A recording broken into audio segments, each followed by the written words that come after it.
हरे भरे जंगल का मौसम अब बदलने वाला है। तेज गर्मी के बाद अब बरसात का सीजन आने वाला है और सभी पशु पक्षियों ने अपने लिए खाने का प्रबंध कर लिया है, क्योंकि बरसात के मौसम में वे बाहर नहीं जा सकते। नाटू कबूतर भी अपने लिए भोजन का प्रबंध कर रहा है और इधर कालू कौवे और गोरी कौवी ने भी अपने लिए ढेर सारा खाना इकट्ठा कर लिया है। पर यहाँ पर जो गोरी कौवी है वो बहुत ज़्यादा ही भूखड़ है। अरे गोरी कौवी, कब तक खाना खाती रहोगी? कितना समय हो चुका है और तुमने बहुत ज़्यादा खाना खा लिया है। ऐसे खाना खाओगी तो जल्दी ख़त्म हो जाएगा। अरे कुछ नहीं होता, हम दोनों ने बहुत मेहनत करके ये खाना जमा किया है, तो ये खाने के लिए ही तो है। और वो खाना खाने लग जाती है। कालू कहता है कि बरसात का कुछ भरोसा नहीं, बरसात कितने दिन तक चलेगी।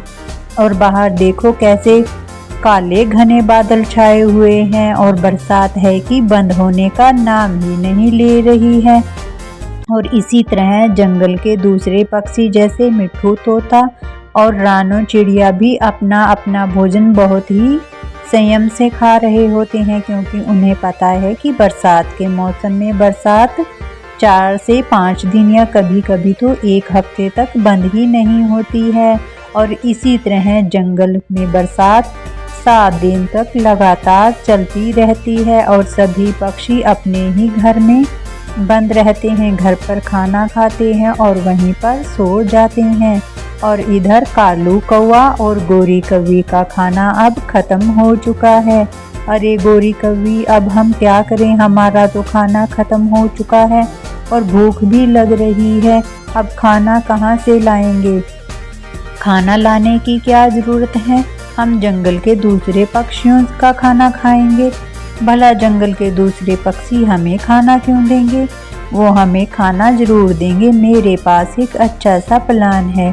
और वो दोनों अपने घर से बाहर छाता लेकर निकल पड़ते हैं। सबसे पहले वो मिट्ठू तोते के घर का दरवाज़ा खटखटाते हैं और जैसे ही वो मिट्ठू तोते के घर पर पहुंचते हैं, मिट्ठू तोता अपने घर के अंदर बैठा हुआ होता है। अरे कौन है जो इस बरसात के मौसम में मेरे घर पर आया हुआ है? लगता है किसी को कोई तकलीफ़ होगी। वो अपने घर का दरवाज़ा खोलता है। अरे मिट्ठू भैया, हमें तो रानो चिड़िया ने भेजा है। उसकी तबीयत कुछ ख़राब है और वो कह रही थी कि तुम मिट्ठू से कह देना वो मेरी मदद के लिए आ जाए, मुझे उसकी मदद की ज़रूरत है। और कालू भी गोरी कौवी की हाँ में हाँ मिलाता है। मिट्ठू तोता कहता है कि तुम लोग सच तो कह रही हो ना? मिट्ठू तोता रानो चिड़िया के घर की तरफ चल देता है और इधर कालू कौवा और गोरी कौवी उसके घर पर उसका खाना खाने लगते हैं और बचा हुआ खाना चुराकर वो छिपाकर अपने घर ले जाते हैं। इधर मिट्ठू तोता रानो चिड़िया के घर पर पहुंचता है और रानो चिड़िया को आवाज़ लगाता है। रानो चिड़िया उसकी आवाज़ को नहीं सुन पाती। तब मिट्ठू तोता उसके घर का दरवाज़ा खटखटाता है। अरे रानो बहन, जल्दी दरवाज़ा खोलो। और रानो चिड़िया बाहर आती है। अरे मिट्ठू भैया, क्या बात है? अरे तुमने तो मुझे बुलाया है, तुम बताओ क्या बात हुई है? मेरी मदद की ज़रूरत है? नहीं, मुझे तो कोई तकलीफ़ नहीं है और ना ही मैंने तुम्हें अपनी मदद के लिए बुलाया है। क्या कह रही हो बहन? मुझे तो कालू कौवा और गोरी कौवी ने कहा था कि तुमने मुझे बुलाया है। और वो वापस जल्दी जल्दी अपने घर की तरफ आने लगता है। और जैसे ही मिट्ठू तोता अपने घर पर पहुंचता है, वो देखता है कि उसका पूरा खाना गायब है और बेचारा मिट्ठू तोता रोने लग जाता है। हे भगवान, ये कालू कौवा और गोरी कौवी कितने बुरे हैं, मेरा खाना चुरा ले गए। भला इस बरसात के मौसम में अब मैं खाना कहाँ से ढूंढूंगा? और अभी तो बरसात है कि बंद भी नहीं होने वाली है। इसी तरह कालू कौवा और गोरी कौवी अगले दिन दूसरे पक्षियों के घर पर जाते हैं और वो तब नाटू कबूतर के घर पर पहुंचते हैं और उसको भी वैसे ही कहानी सुनाते हैं और उसका सारा खाना चुराकर अपने घर ले आते हैं। उन्होंने जंगल के सभी पक्षियों का जमा किया हुआ खाना चुरा लिया है। अरे देखो हमारे पास कितना खाना हो गया है, अब हमें चिंता करने की कोई ज़रूरत नहीं। गौरी कवि तुम तो बहुत ही चालाक और समझदार हो, बरसात के मौसम में भी कैसे खाना जमा किया। हाँ हाँ वैसे ही थोड़ा ना मुझे गौरी कवि कहते हैं। अगर तुम मेरी बात मानते रहोगे तो हमें इसी तरह बिना मेहनत के खाना मिलता रहेगा।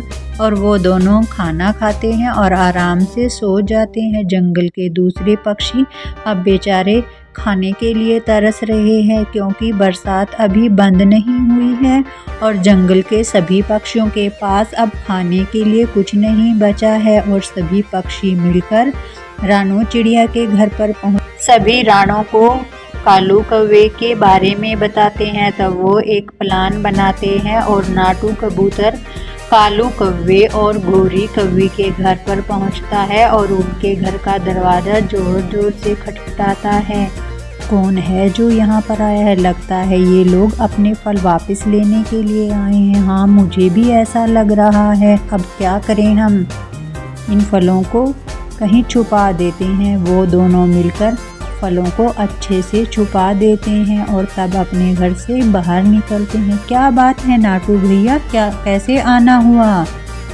अरे कुछ नहीं, मुझे तो रानू चिड़िया ने भेजा है। उन्होंने तुम्हें दावत के लिए अभी बुलाया है। उसके घर पर पार्टी चल रही है, सभी आए हुए हैं, हम ही रह गए हैं। हाँ बस सभी आए हुए हैं, केवल तुम दोनों रह गए हो। और वो जल्दी से जल्दी रानू चिड़िया के घर की तरफ निकल पड़ते हैं। जैसे ही वो दोनों रानू के घर पर पहुंचते हैं, रानू बहन सुना है आपके घर में पार्टी है। हाँ भाई मेरे घर में पार्टी है, तो चलो जल्दी से अंदर चलते हैं और पार्टी करते हैं। अभी पार्टी नहीं है, पार्टी शाम को होगी और हम सब अच्छे से भरपूर स्वादिष्ट खाना खाएंगे। तुम दोनों शाम को आना। वो वापस अपने घर की तरफ लौट आते हैं और उधर उनके घर पर नाटू कबूतर चुराए हुए सभी फलों को लेकर उड़ जाता है। और जैसे ही वो अपने घर पर पहुंचते हैं, देखते हैं कि उनका चुराया हुआ सारा खाना गायब है। रोने लगते हैं,